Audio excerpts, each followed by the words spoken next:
record the Zoom session. Norms, we're sticking with the same ones. So I don't think there's any discussion about that. Is that good? Yeah, I think that sounds good. And then the next item, number 3, meet and confer update. We are looking to complete the meet and confer process today and have all of the agreed proposals on the board agenda for April 23rd. May I interject here if it's okay? Yeah, yes, of course. I just spoke with our superintendent, Dr. Lawler, today, and I think that there may be a need to extend the meet and confer session, specifically to talk about the school calendar and the potential change of working conditions moving forward. And I just, I think maybe ideally I was looking at the calendar. I think that the 30th would be a good day to have a meeting to talk about those things. I'm not sure how informed everybody is. I don't think we have to get into it too much, but through our conversation, we discovered that there may be a need for some of the items to go to meeting.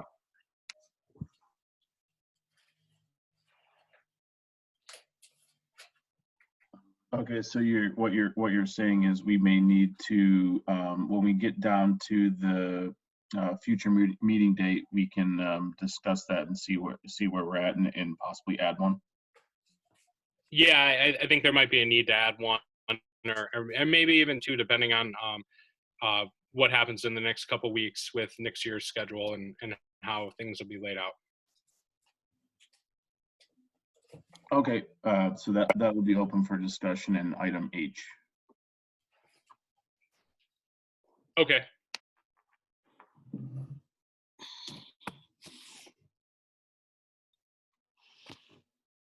And everyone can see the Zoom folder that I shared has the minutes in it. So the next item is the meeting minutes from April 2nd, district administrative meeting, meet and confer negotiations.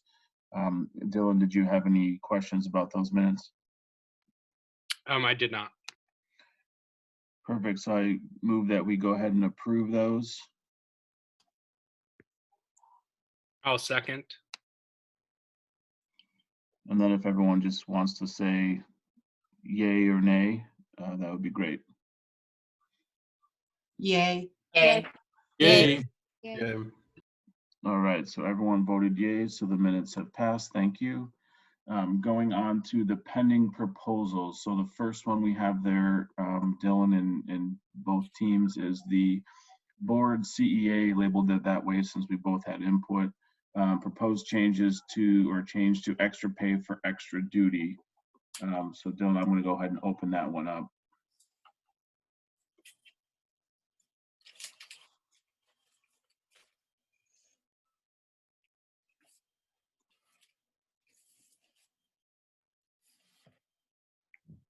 Eventually, I'm having a little bit of an issue at the moment.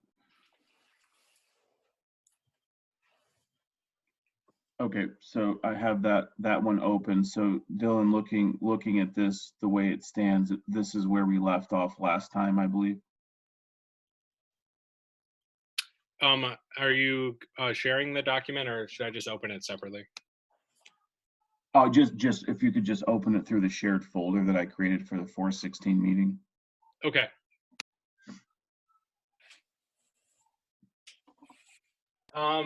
Yeah, so I believe, if I remember correctly, the area of contention seemed to be with the line about the superintendent able to make changes at any time based on student needs. Has there been any update in the position from the board's team on that particular line? There isn't any update as far as our position, simply because that's kind of the way it always is, and it's just kind of putting it in there. But as far as the numbers, we're 100% comfortable with the numbers, with the recommended changes to the numbers we presented. So from our team, we're good with the numbers. With that line, we would either like it stricken out and not in there, or the language be the superintendent is able to add extra duty contracts at any time based on student needs.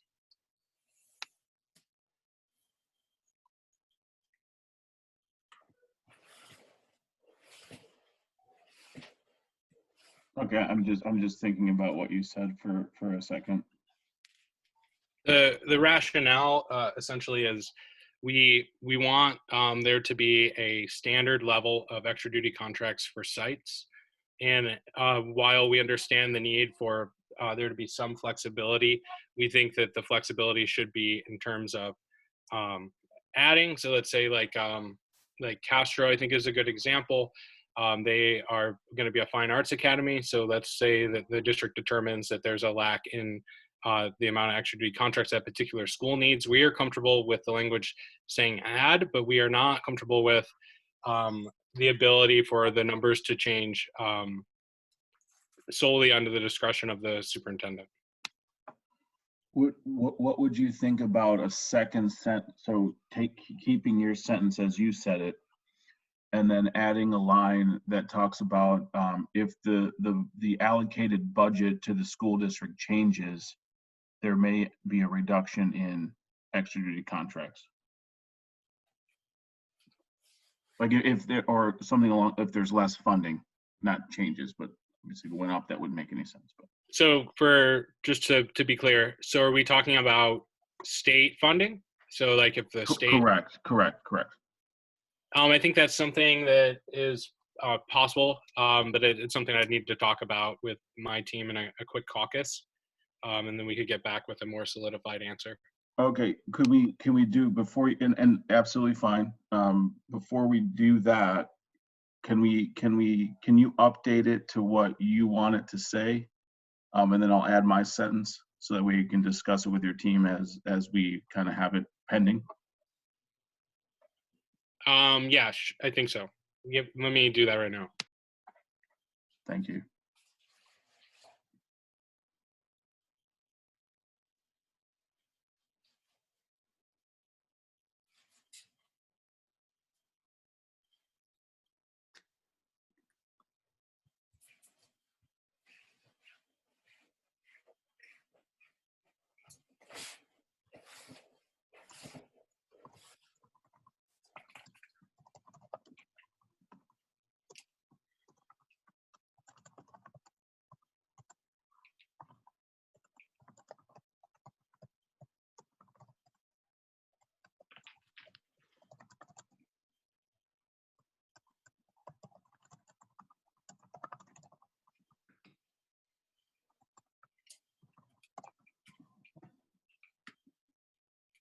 Okay, so I think we have it captured there. If you'd like to move into your caucus, we're good with that. Just sorry, just thinking about the language. Yeah. Is it?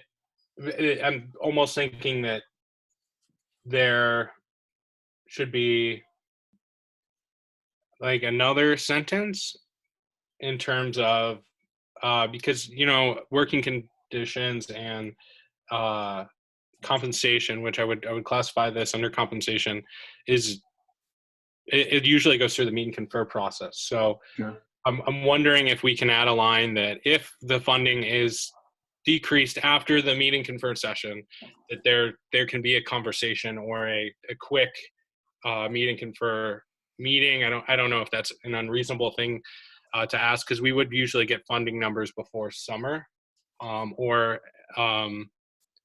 close to summer, and it seems like we could kind of come together to collaborate on what those numbers would be changed to.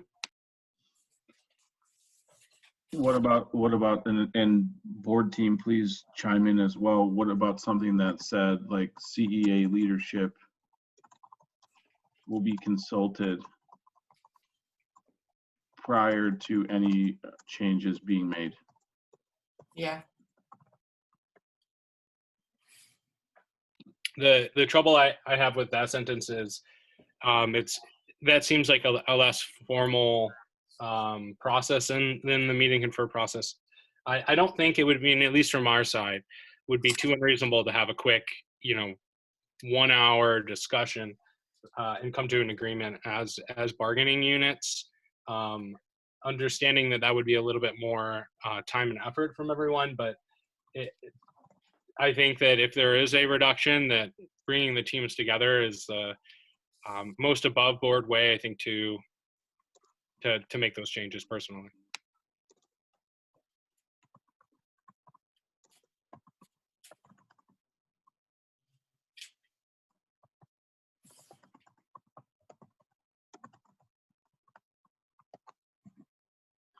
How does that look? I think we're getting closer. I think a caucus at this point would be beneficial. I'm good with that. Any objections from any board team members? No. All right, we'll be here. Should we say maybe 10 minutes? Yep, that whatever you need. 123 sounds good. Thank you. Okay.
So Dylan, I'll defer to you.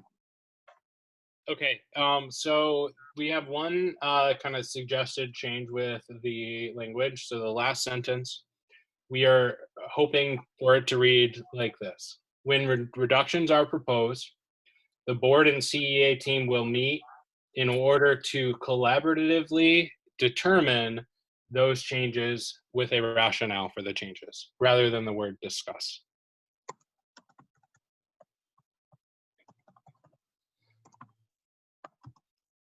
That's not terrible spelling, sorry. What was the next word? Collaboratively determine.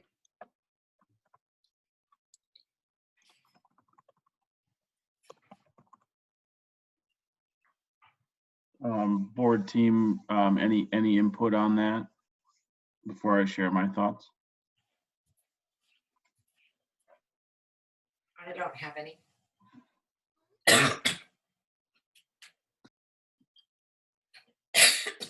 I don't either.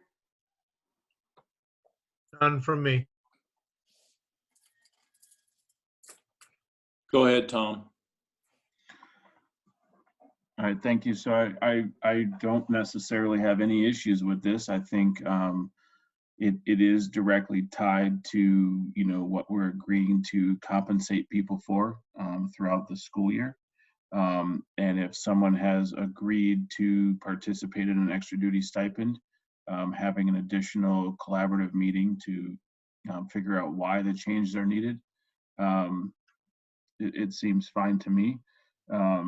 And obviously those changes, because these proposals will go to the governing board for ultimate approval once we sign them, they would be involved in that change or process as well.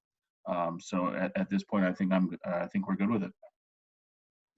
Okay, then we are ready to sign the proposal.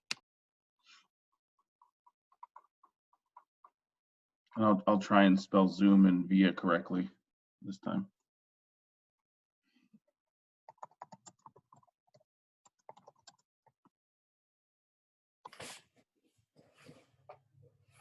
Sorry for deleting your line there, Dylan. No worries.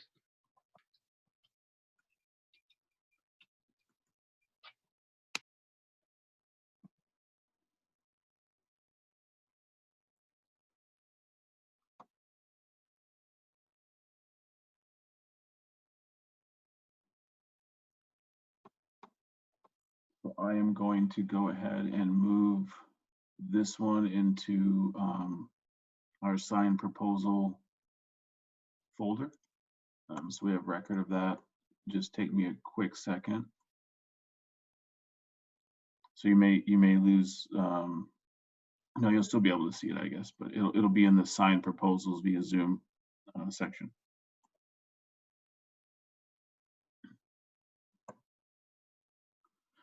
The next item is the classroom preparation time.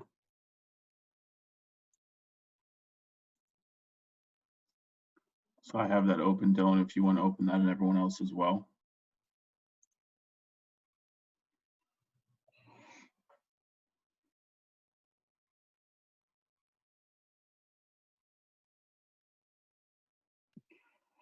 So with this one, Dylan and CEA team, board team, I'm still a little concerned. I guess I'm not understanding fully the reason for different minutes for the different school models or the different grade level that someone is teaching.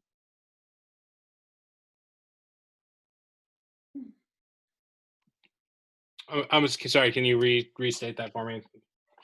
Sure, absolutely. I'm just like thinking about equity. I'm wondering about the difference in minutes between the grade levels that people are teaching.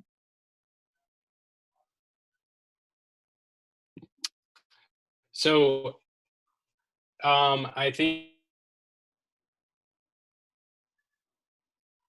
part of it is you look historically at a difference, and I believe from what I've been able to piece together is there are a couple of things that play into that. One, the sheer amount of students, because I think it's kind of this interesting debate, right? So elementary has more subjects to prep for, and middle school has more students.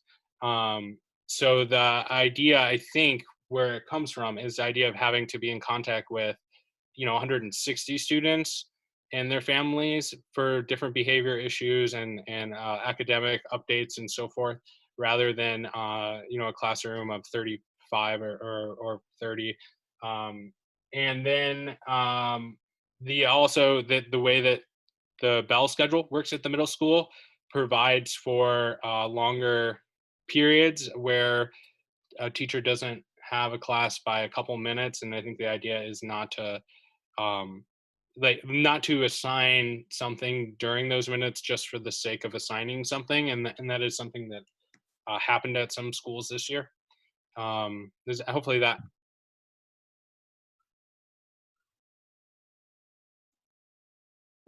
Yeah, I think you cut out a bit there at the end, but I definitely I caught what you were saying. So I guess my thinking would be is, I think there would be more flexibility on the use of that time if it more incorporated, because I think one of the struggles is kind of the before school duties slash supervision of certain things that kind of went away with changing the school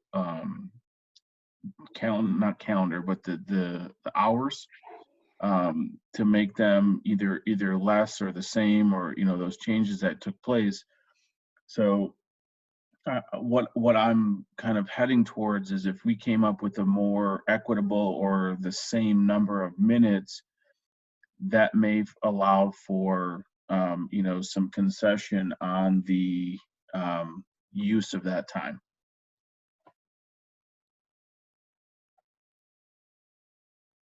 Can you give me an example of exactly what you're kind of thinking about, like in terms of minutes? Sure. Janet, do you want to share a little bit about the supervision concerns, and then I can talk about the minutes? Sure.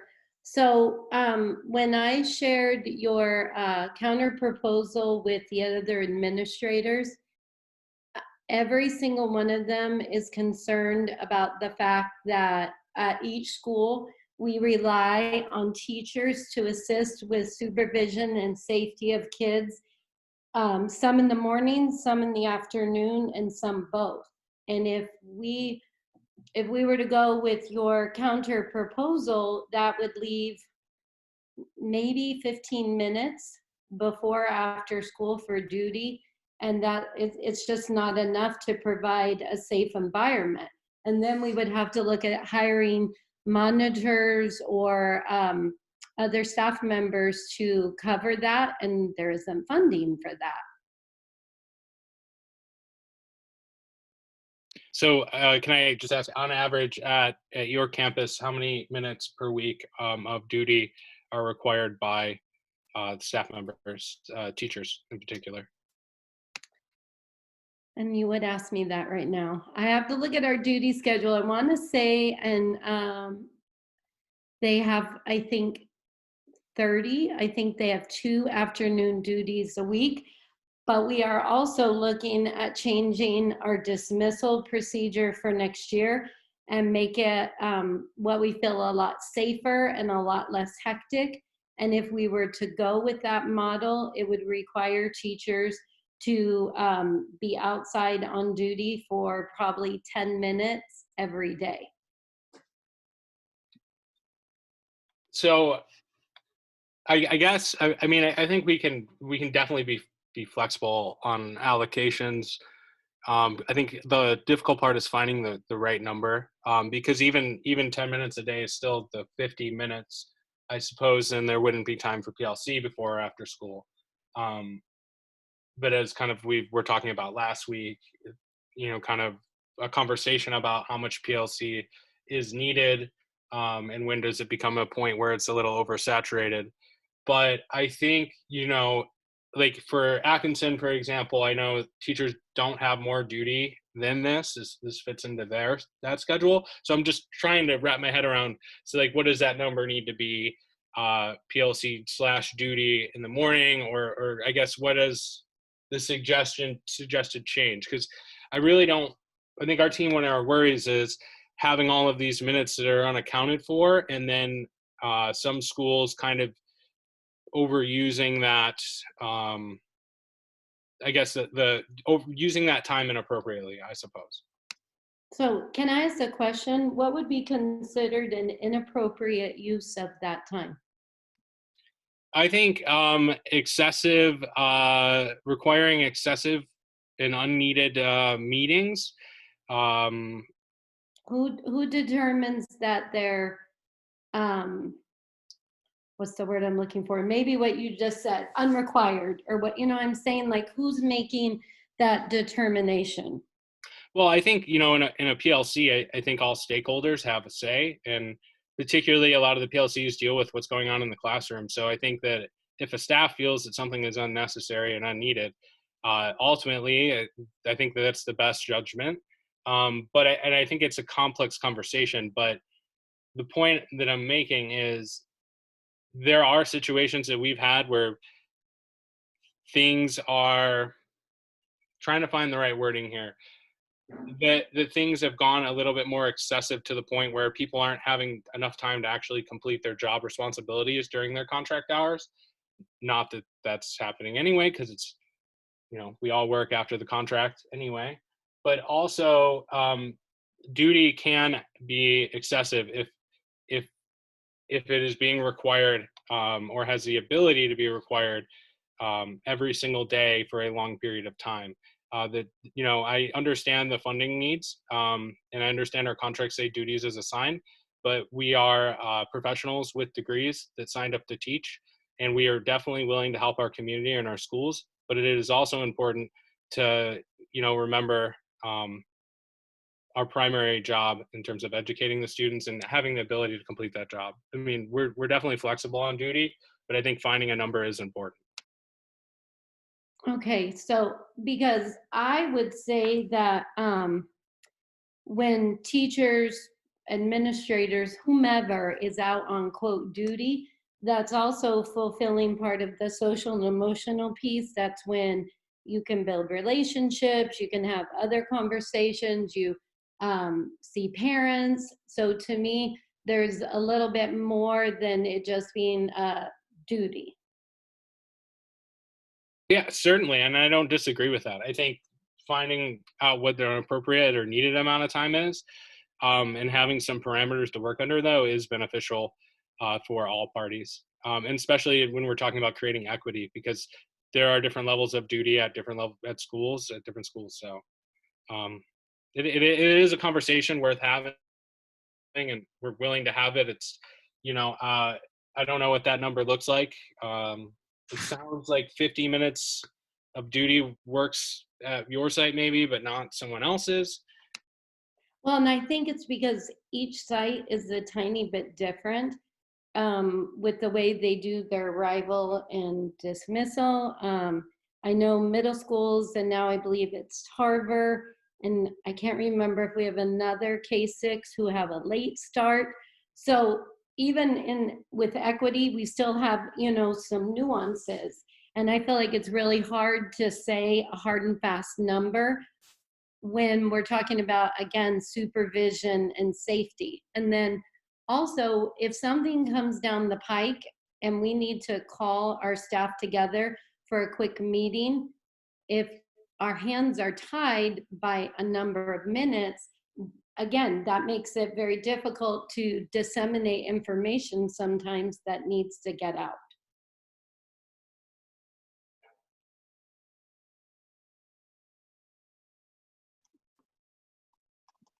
So what changes are being suggested, I suppose? Well, I think, thank you, Dylan. I think looking at it, I think the changes that's being suggested is that's the same for everybody as far as what's written into the, I guess they would be called maximums or minimums, or, the different categories. I do think that the 190 minutes, I'm looking at the K6 section, the 3 days of 40 uninterrupted minutes a week, 1 day of 30 uninterrupted minutes. I'm assuming that accounts for the Thursday or any day, and then a day of professional learning communities. I don't necessarily want to put a limit on professional learning community minutes just because it's not supposed to be that way. But I do think looking at the combination of 50 minutes time allocated for PLC duty per week before or after the school day, if we're talking about 15 minutes of duty per day, that's 75 minutes. So maybe that would be the model.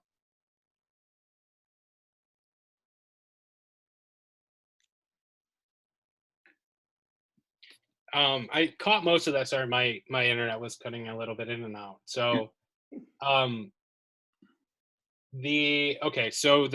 with the first part, with the professional learning communities, where that originated from our side was this conversation that we had with even district leadership last year on, okay, we have Thursdays for PLCs, we have the half day Fridays, and we also know that most campuses, and I believe almost all of them last year, had the 1 day a week during the school day requirement. And while I definitely understand and don't disagree that a professional learning community is ongoing and is happening kind of simultaneously throughout the day, every day in some way or another, I do think that it is important that we spell something out where we don't have a scenario where, Monday during your prep, you are meeting with your team, then you're meeting with your department on Tuesday, then you're being required for another PLC on another day. I do think there needs to be some kind of limitation, and that's the reason we had put that in there. In terms of the 75 minutes, I think that's something that we can be flexible on. And maybe we could change the language to up to, so that people don't feel that if their campus doesn't need it, they don't have to just find duties for people to do to hit that 75.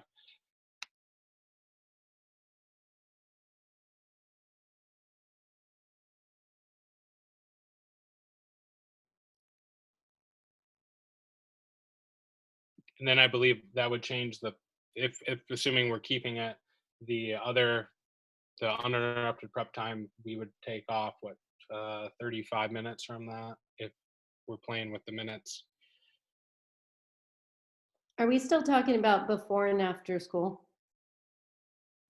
Yeah, so I think that the conversation was moving that number from 50 to 75. Mm-hmm. See, up until this particular meet and confer, this has never even been on the table. They've not been negotiated minutes. Correct? Are you talking about the minutes before or after school?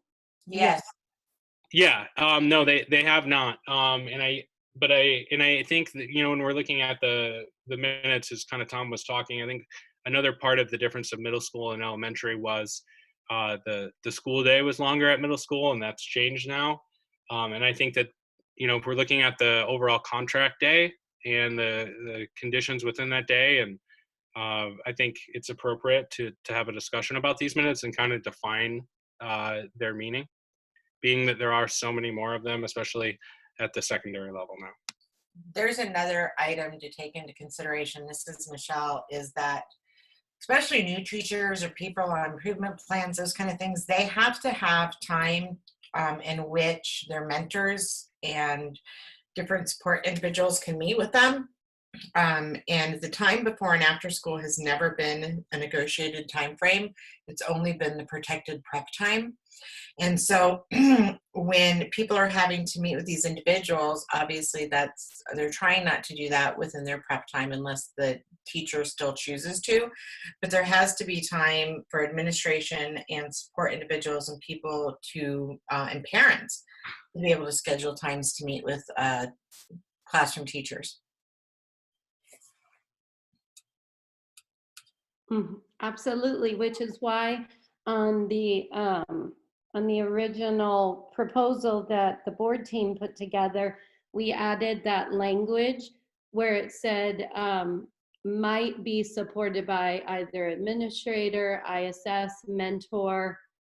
It doesn't necessarily mean it's going to be a collaborative team meeting, but it also doesn't mean it would be uninterrupted individual. I think certainly there is room with the mentorship program. I think that's part of the agreement of working in the district. So I definitely think our team will entertain that language. I do want to kind of point out that, even with past practice, right? If you look at the old schedule and the way that schools were, then what we're saying is basically, if you were a middle school teacher from before and you participated in the mentorship program, you are either losing your prep or you are working past contract time because there was no other time. So I think when we're talking about these minutes moving forward, I do think it is important to define them. And uninterrupted minutes does not mean that teachers aren't going to go meet with parents or communicate with them at all. That's going to happen anyway because we are professionals. I think that on the other token, though, being able to have that time to then go and do those things, that's part of your prep in a way. And deciding how you as an educator can best meet the needs of your students, whether that's having parent meetings during those times or what other needs. I think that's where our disagreement is, because I don't think saying 175 minutes of uninterrupted, because that was a practice at my school and at a lot of schools this year, and I still met with parents and team members and so forth as needed. But the thing is that it was coming from me rather than a directive. But Dylan, the way it's worded right now gives an individual teacher the right to say, I'm sorry, I don't need to do that. This is my uninterrupted time. And let's just say IEP meetings. Where does that fit in?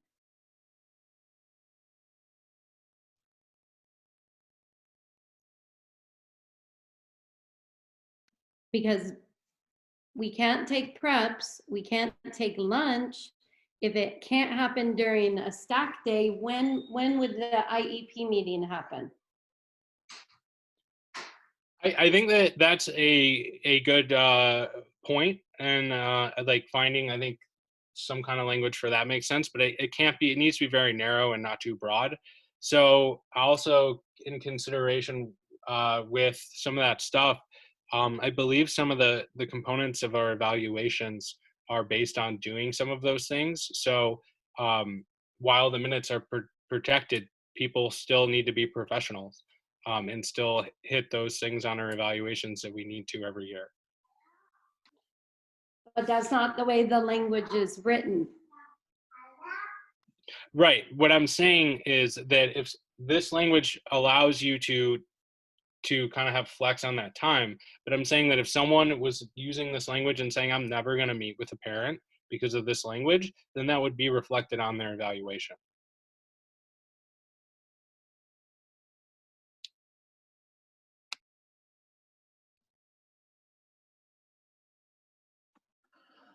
So I guess where we're at is trying to find the number that, you know, we have a lot of needs in all aspects, and I think we're trying to meet those equitably.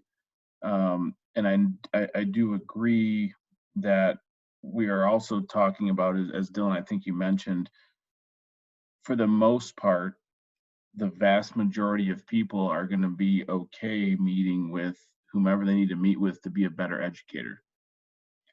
So I always caution ourselves from making determinations based on the small percentage that would not.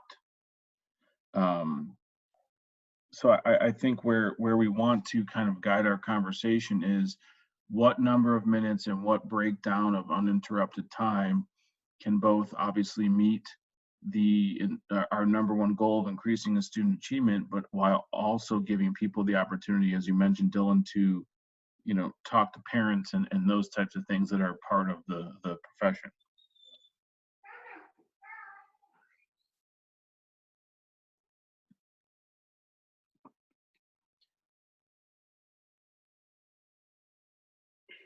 Sorry, I'm just kind of processing and thinking.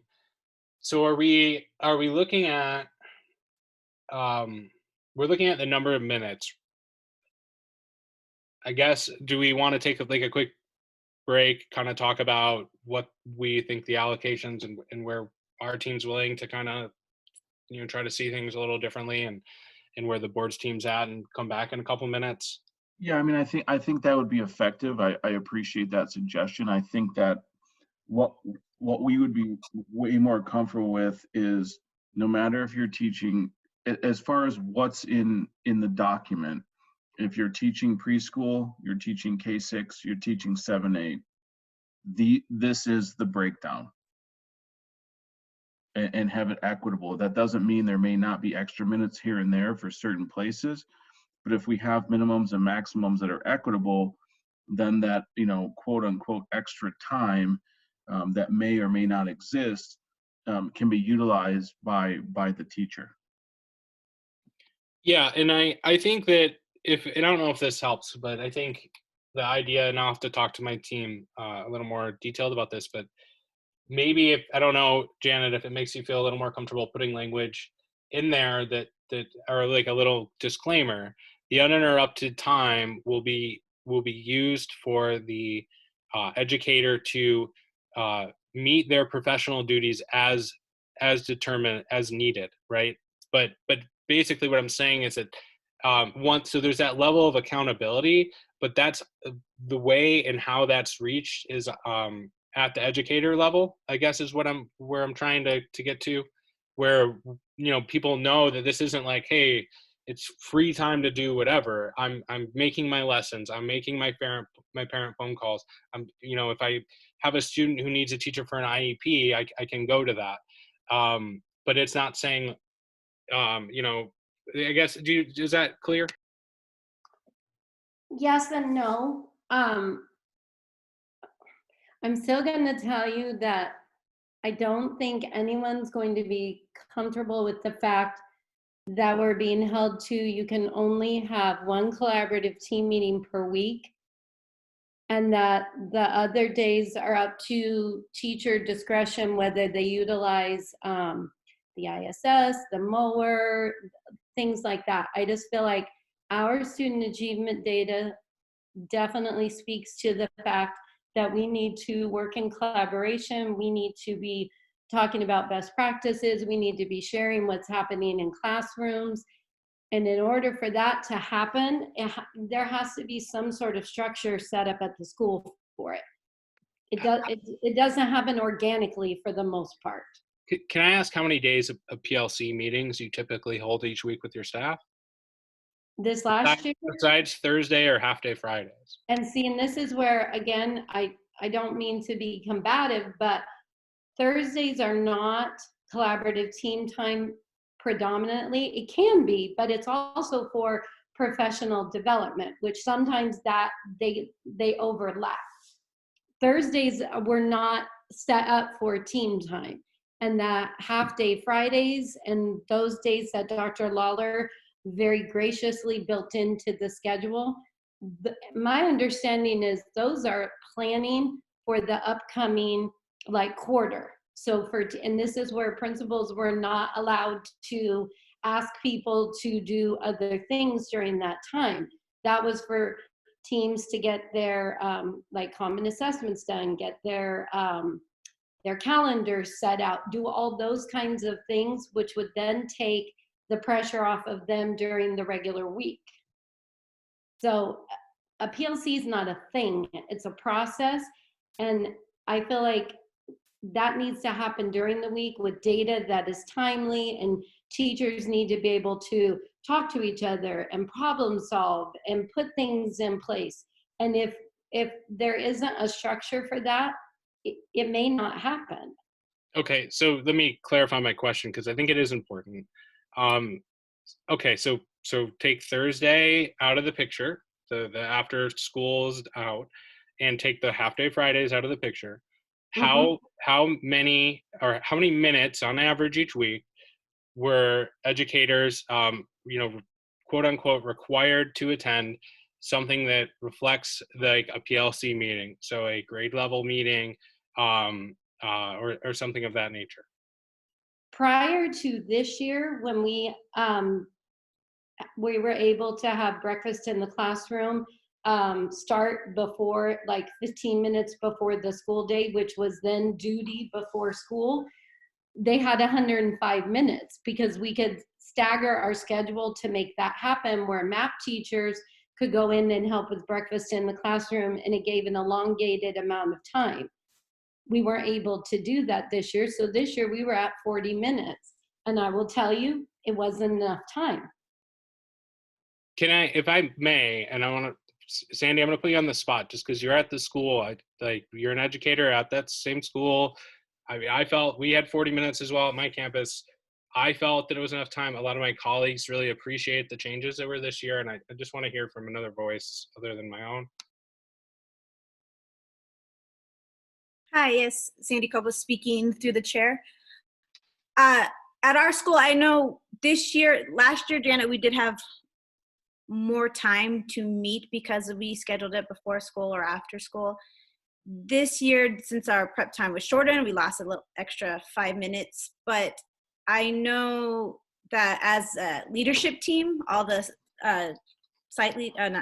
all the team leaders met together with you, and we had discussed using, I know we couldn't do all Thursdays, but we did do most Thursdays as halftime for PLC. We all met in the library, talked with our teams, anybody was available for us.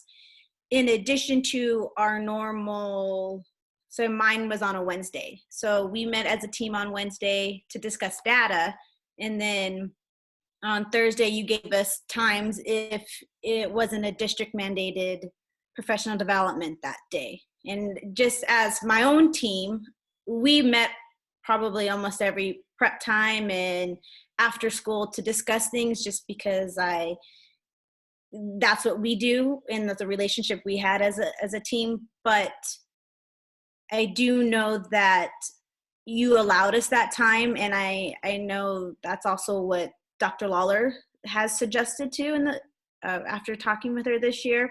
But you did it, and I thought that worked great at our school.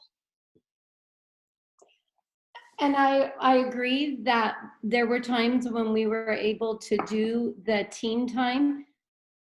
But again, depending on what is coming, and right now we're in a school closure. We don't even know exactly what next year is going to look like. We don't know what is coming with ELD. We don't know what is coming with SEL, the kids that we're going to get. We don't know the kind of professional development that our staff at our school and every other school in the district may need. We might need those Thursdays for professional development. And if that's the case, then we're back to 1 40-minute time a week. And I heard Sandy say they use that one to look at data. A PLC is not just looking at data. A PLC is doing something with the data. That's the work of the teams. And if as lead learners, we are not allowed a structure to make that happen, then we're not going to get the achievement that we all want. And I realize at the middle school, what I'm hearing is you have 2 meetings a week because you have one department, which is like all social studies, all ELA, and then you have one with your team. At the elementary school, that's different because we don't have departments. Yeah, and we still only had the one meeting during the school during the school day, and then before or after school we would have I think it was about a 30-minute meeting for a team, and then department was during the school day, so that was about what's allocated in this proposal. But I think I think we're starting to, seems like maybe get somewhere, but I think just really important to kind of also at the same token, sometimes it feels, and I'm speaking for myself, and I think a lot of the educators in our district, that we aren't being given in some cases, and last year was exceptional.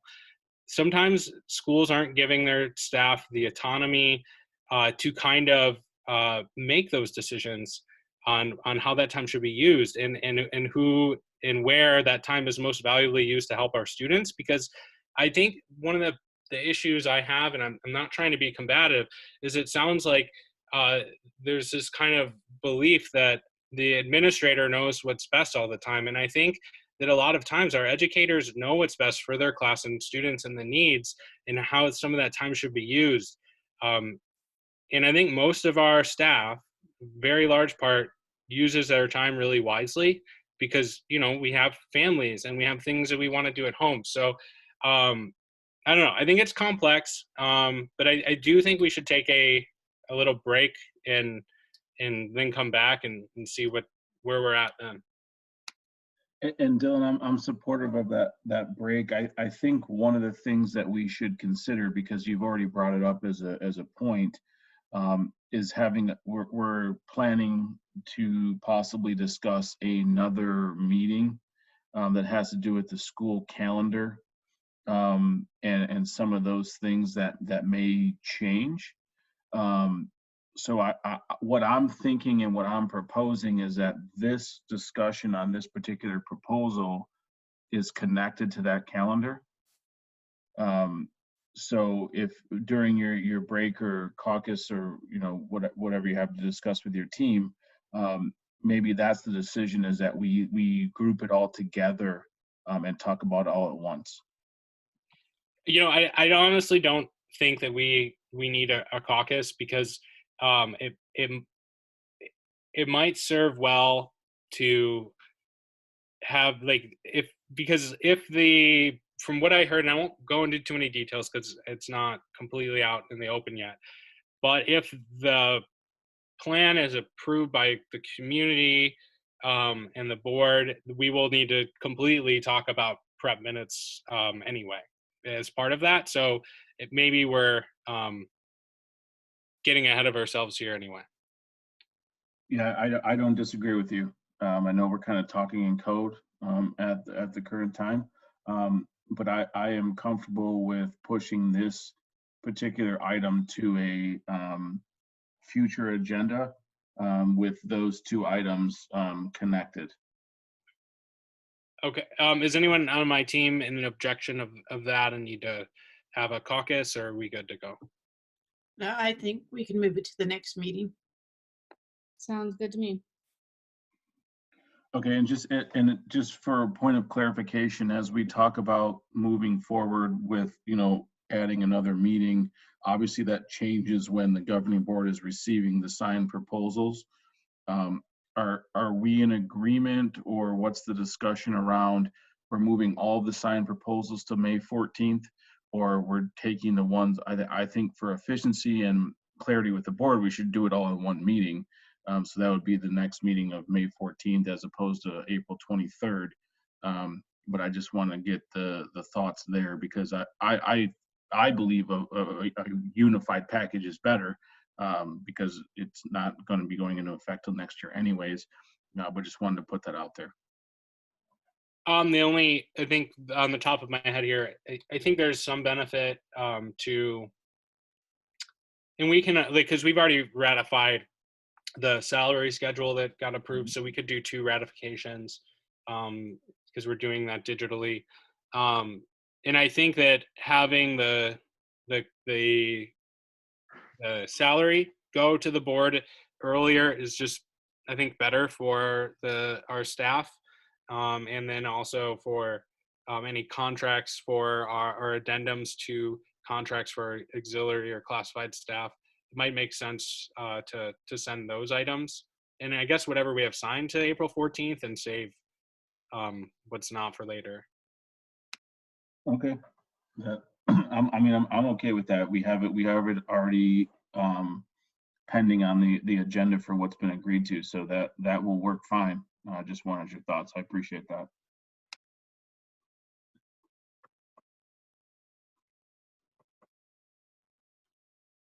So we'll move on, since we're going to put that in our next discussion.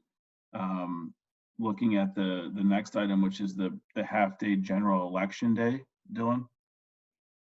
Yes. To me, that would sorry, that would be also combined with that future discussion. Okay, I think that makes sense. Thank you. So going to the next one, and I apologize for my voice that just disappeared for some reason. The next proposal is the meet and confer procedures.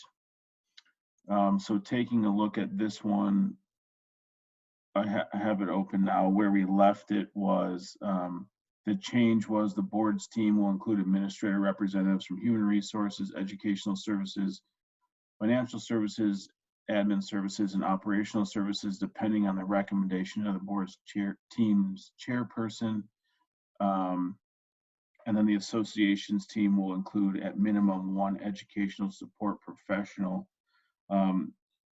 So just can you go through the rationale on this just one more time? I would appreciate that. Certainly. So essentially the idea here, there's a couple different aspects to this. The first kind of part is the meet and confer team has traditionally, from the board's team, and this is, I think, just to kind of smooth the process out, been a lot of representatives from human resources. And our thought was, obviously not a required part, but just kind of a suggestion that having different representatives from different departments, because we are talking about a bunch of different aspects, makes sense. But the real heart of this proposal is, where we started was this idea that, members or not members, but as staff that we are bargaining for, that belong to our unit, and we're bargaining for their salary, their conditions, and so forth, shouldn't be sitting on the board's team because they are part of our unit. So the analogy that I've been using is, at a factory, and I understand education is vastly different, so it's not an apples to apples comparison, but at a factory, management wouldn't have an assembly line worker on their side of the bargaining table. And, in associations and unions, it is quite uncommon. And we want to just make sure, because this isn't about us right now. I think this year has been going wonderful. This is about thinking in the future, right? So 5 years, 10 years down the line, there is, I think, a possibility in some of those scenarios for a conflict of interest and so forth. Just like we wouldn't have someone, it's like an assistant superintendent, likely we could convince them to come sit on our side, or an administrator and so forth. So I think it's just really kind of making sure that we're kind of following this process in the way that its historical intention is moving forward. And then with the last part, we are wanting to ensure, again, we have 2 educational support professionals on our team this year, and we want to ensure that our ESPs are being heard and moving forward. Thank you for that, Dylan. I 100% agree that having a broader scope on the board's team will be highly effective. I think that it's valuable in many ways, getting the different perspectives, etc. The one thing I would just like to clarify before going forward is a principal representative is not mentioned in this the proposal the way it sets now. Would that be something that would, in the spirit of this, would that fall into like admin services or the recommendation of the board's chairperson? Yeah, and I think that's a really valuable perspective to have on the board's team. Thank you, Janet, for serving in that role for 2 years or several years, I think even before the last 2. But and we would even be comfortable, I think, with putting in language there if you wanted to. Speaking on behalf of the site administrator, having the language included. Okay, so thank you, Janet, and thank you, Dylan. So I think maybe just something, obviously we're not going to go over the five members. So the board's team will include administrative representatives from human resources, educational services, financial services, and it goes on, obviously. I'm thinking just adding right here after including 1 principal representative. Can I ask a question or maybe make a suggestion? Yes. This year, Victoria has been really good about sitting at the table when the proposals, when she had like an active interest or we needed her input. Is there any way we could add language for the varying personnel depending on the proposals that are at the table? Does that make sense? It makes sense. I think that's something that's, I mean, we can add the language. I think presentations of information to help both teams make decisions are always open. Mm-hmm. But so I don't know that we have to add that, because I think that's that's an agreement between both teams that we want that input as needed. Dylan, what do you think about that? It's actually already in the first page of the handbook. Okay, I thought it was in there. So thank you. So how does it look right now? Obviously, with the recommendation of the board's team chairperson, it will be a 5-person team, including administrators from those categories with at least 1 principal representative. Yeah, I don't see any issues with that language.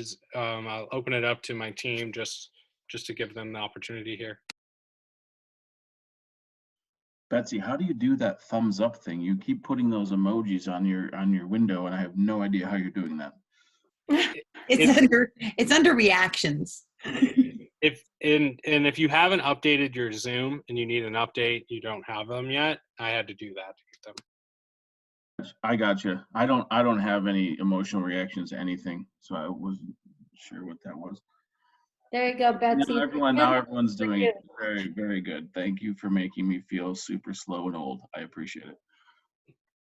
So just for reference, in case you were curious, it's on page 2 of the handbook. It's called Outside Consultants under letter K. Okay, thank you. Thank you, Dylan. Any just further discussion from the board team on this one? None from me.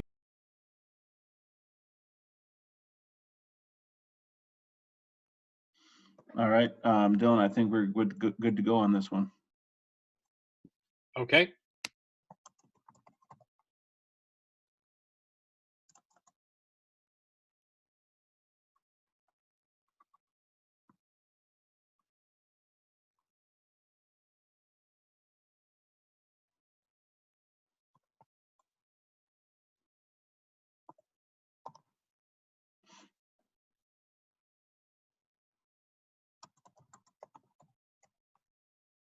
Oh, I messed you up, Dylan. Sorry about that.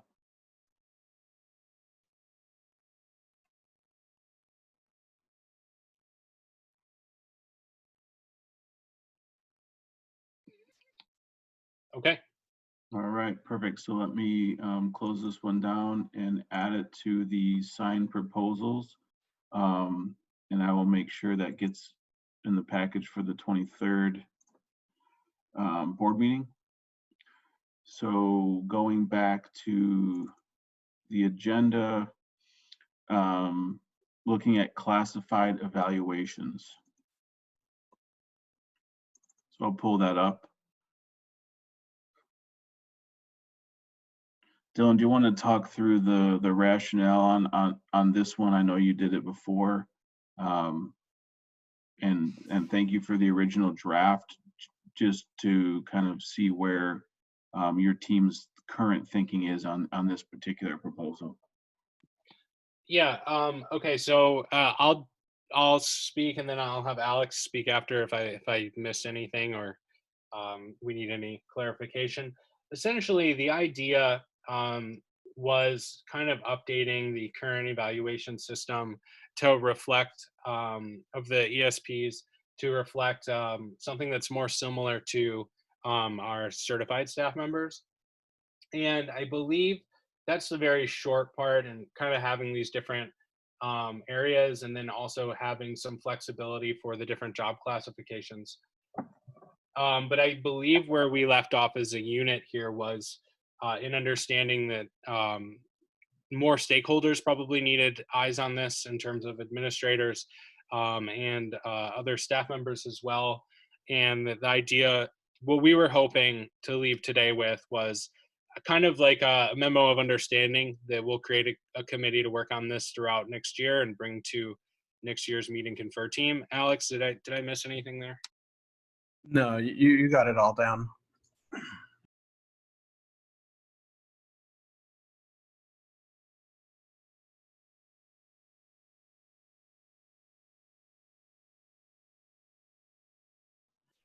Yeah, and I agree with you that having more eyes on this is going to be definitely appropriate.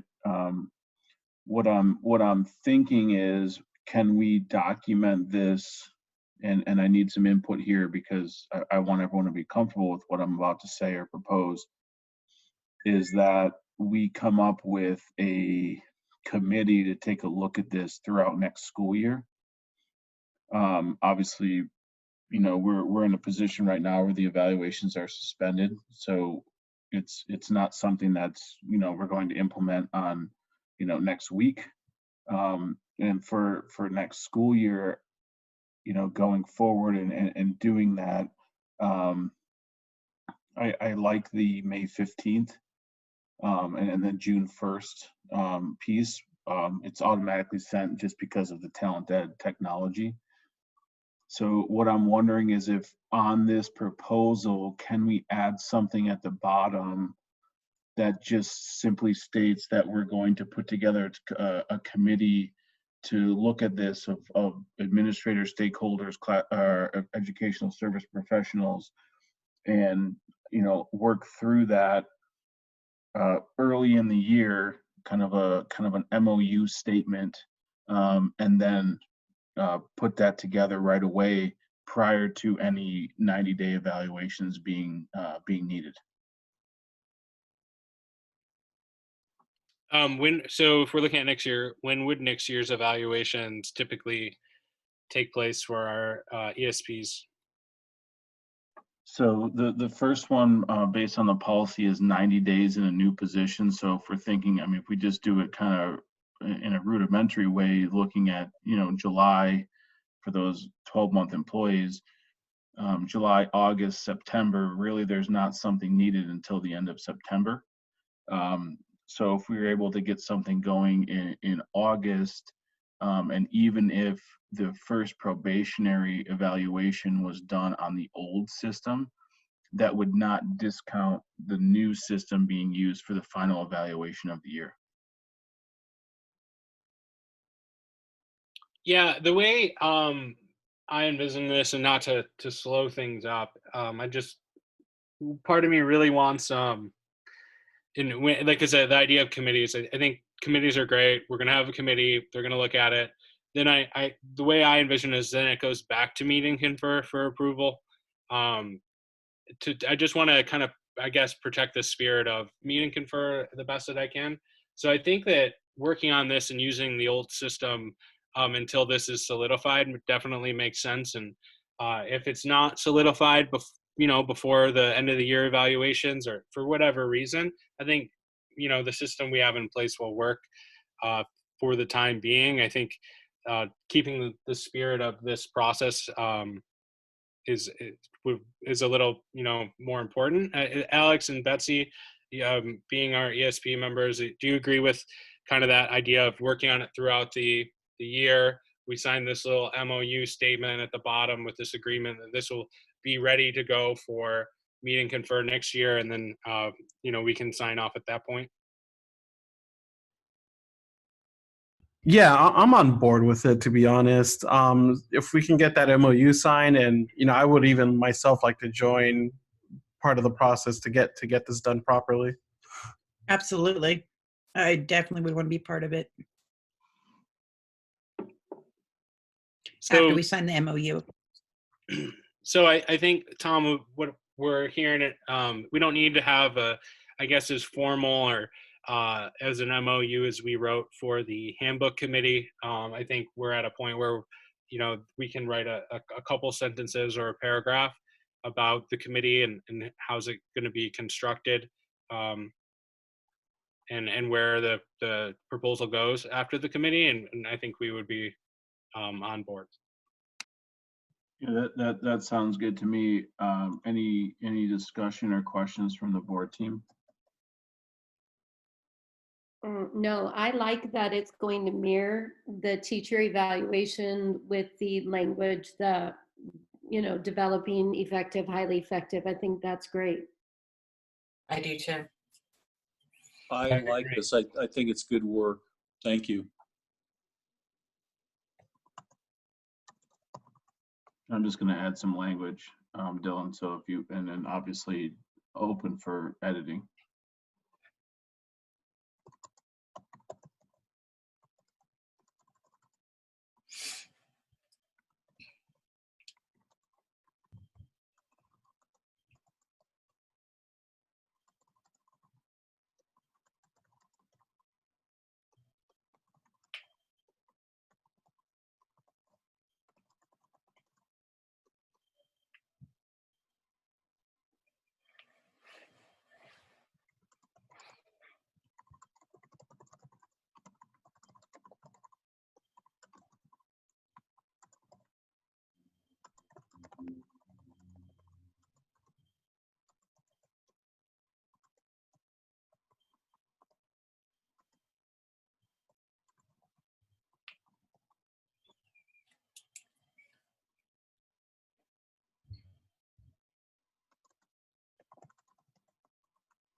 Do you refer to your team as the executive board?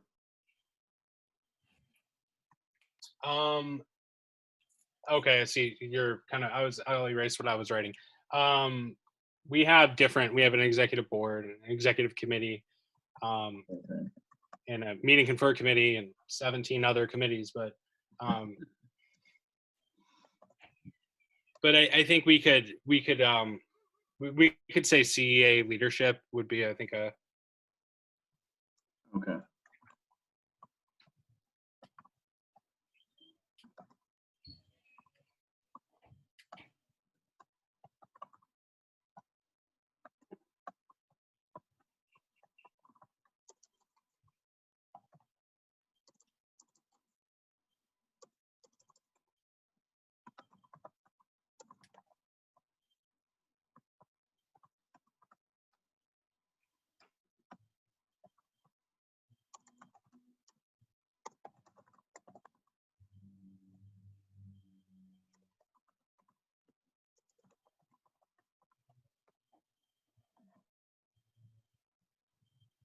So that's just a draft. If you want to take a look at that, everyone.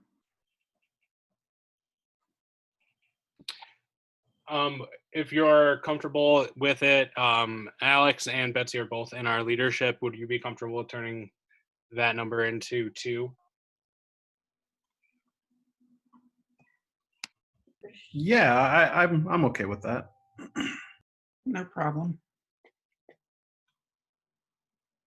And since we've agreed to add different aspects to the board's team, would you be good with me changing that to 2 as well, so we get just some different perspective? Yeah, we're comfortable with that. Yeah.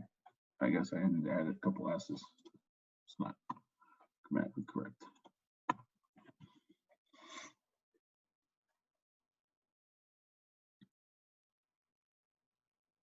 And just for clarification, 2 site administrators, that includes, for example, say, administrator from district office and a principal? Well, the way that that's written, that would be 2 principals or 2 assistant principals.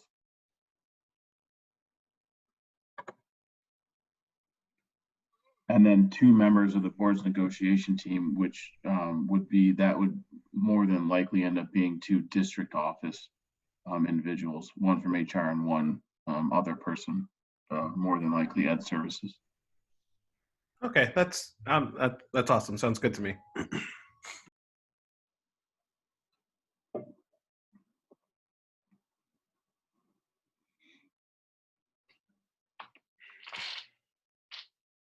Are there any other thoughts on this one? I don't want to discount anyone's opinions. I have none. I'm good.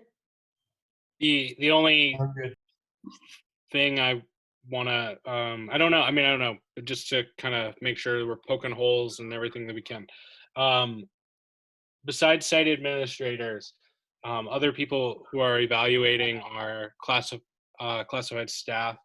I think maybe that's what Alex was getting into, is that, say transportation or food services. It might be interesting to have a different perspective from that side of the evaluation. I don't know if that makes sense, Betsy and Alex or anyone else. It makes sense to me. I appreciate you bringing that up. I didn't think about that. So 2 supervising administrators.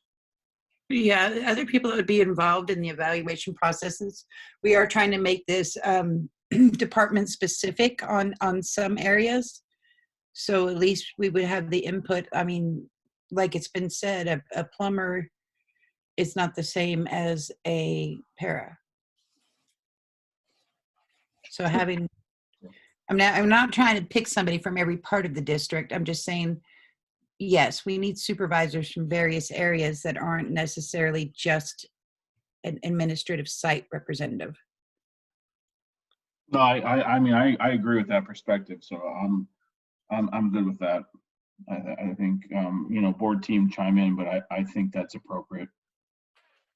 And obviously, I mean, I think we can all agree that we're in a very collaborative state.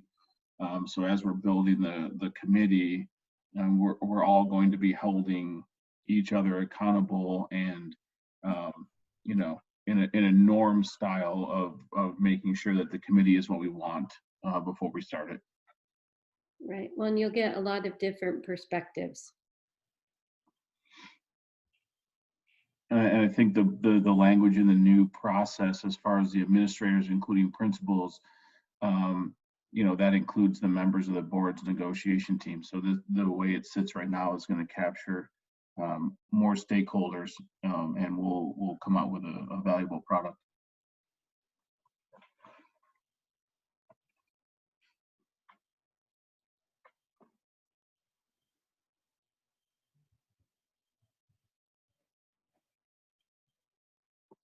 Okay. I think from our side, we're good to Okay. stop. One of the things I'm going to do is I'm going to highlight this section in yellow, just so that way, because the proposal has so much language, just to kind of make it stand out when it goes to the governing board. Sounds good. Okay. Now, this is Betsy Bryan speaking, the chair. I just wanted a point of clarification. When you have 2 ESP, are you talking about 2 general ESPs, or are we specifically under the staff members where it says 2 ESP staff members, 1 CEA leadership? So that would basically, the way I'm interpreting this would be 2 CA leadership members and then 2 ESP that are outside of the leadership. So could include a CA leadership member, but doesn't necessarily have to. Okay, just on my document, it hasn't changed it to 2 CEA leaderships. It still said 1. I'm sorry for the interruption. No worries.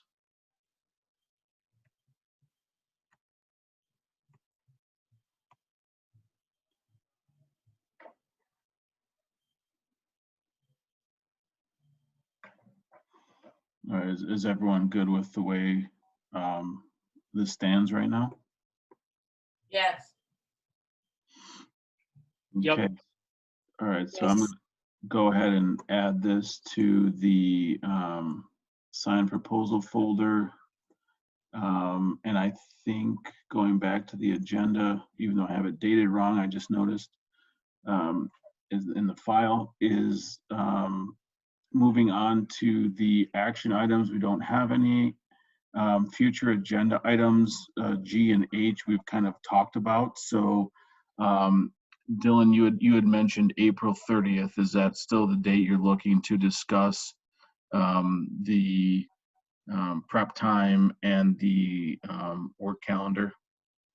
Yeah, I believe from my understanding with the calendar that'll be discussed on the April 23rd meeting with the governing board. So I think logically it makes sense to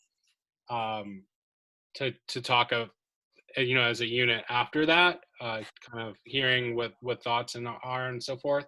So I'm thinking the 30th makes sense because the next governing board meeting after the next one, so when everything would be approved, would be the 14th. So I think that gives us some room to where if we don't settle things on the 30th, we still have time. Okay, I'm good with that if everyone else is good with that also. Yes. All right, perfect. So Dylan, what I will do is the signed proposal folder is shared with everyone. So we will get those. Heidi will get those on the board agenda for 4/23, and then we'll continue discussing the other 2 items on the 30th of April. And I'll send out an invite for that meeting as it gets a little bit closer. Okay, sounds good. Thank you. All right, so at this point, I will make a motion to adjourn our meet and confer meeting for April 16th. I'll second.